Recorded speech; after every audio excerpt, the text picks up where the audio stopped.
চট্টগ্রামে একটার পর একটা ঘটনা দেখেন, কোনোটাই ইঙ্গিত বহন করে। শেখ হাসিনার ইঙ্গিত বহন করে এবং শেখ হাসিনার নির্দেশে ও প্রান্তের থেকে এইসব ঘটনাগুলো ঘটছে। এই ব্যাপারে আমার মনে কোনো সন্দেহ নেই।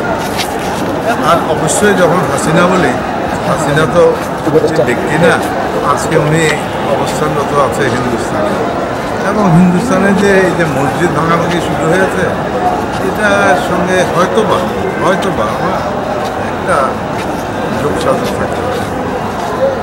মুসলমানদেরকে এই উপমহাদেশ থেকে নির্মূল করার একটা বড় পরিকল্পনা হলো, মাস্টার প্ল্যান হলো ইসলামের। আজ গতকালকে যে ঘটনা ঘটেছে, ইসলাম ঘটিয়েছে, এই ব্যাপারে তো কোনো সন্দেহ নেই আছে।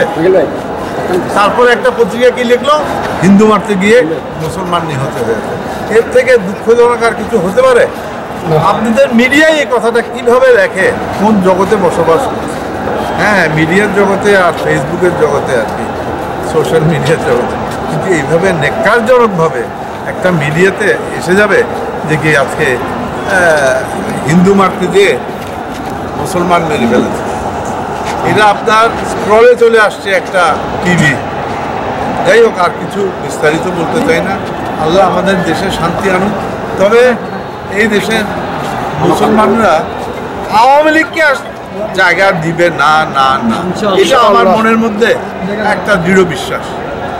যত ষড়যন্ত্রই করুক, হাসিনার জায়গা এই দেশের মাটিতে আর নেই।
Engineer,